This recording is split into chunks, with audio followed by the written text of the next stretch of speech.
أعوذ بالله من الشيطان الرجيم بسم الله الرحمن الرحيم آیت نمبر 40 سورة البقرہ 15 رکوع ده. أعوذ بالله من الشيطان الرجيم بسم الله الرحمن الرحيم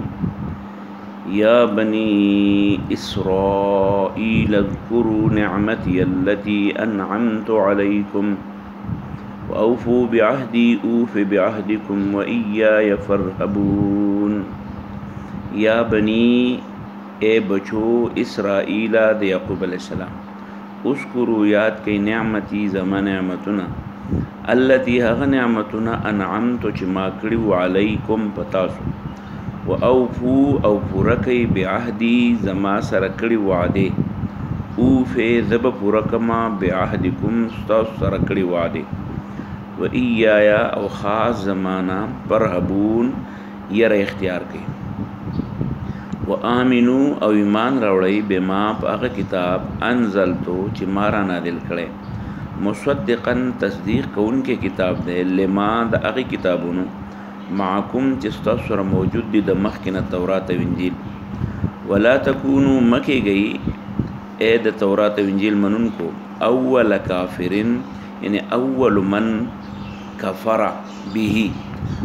اولنی کافر به په قرآن، ولا تشترو ماخلی بی آیاتی زما په آیتونو ثمنن پیسې قلیلا لگی په پټولو یا په تحریب په بدلولو باندې، و ایایا خاص زمانہ فتقون تقوا اختیار کړي، ولا تلبسو مګډ وډوي الحق حق بالباطل د باطل سره، او داسې ګډ وډ کوي چې تکتم الحق وتکتم الحق چې پټ کوي ور باندې حق، وانتم تعلمون او تاسو پوهیږئ چې دا کارم غلط وکړو، واقیموا قائم کې الصلاة منز وآتوا او ورکئ الزکات زکات، ورکعوا او رکوع کوي مع الراکعين د رکوع کوونکو سره، اتأمرون ولتاسو حکم کوي الناس خلق ته بالبر د نیکۍ، وتنسون او ير دي دنه انفسکم خپل ځانونه، وانتم تاسو تتلون الولی الكتاب کتاب فلا تعقلون ولی عقل پکې نشته،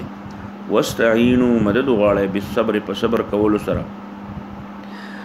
په تابعدارۍ ټینګ پاتې کېدو سره، د ګناه نه په بچ کېدو سره، مشکل برداشت کولو سره، والصلاة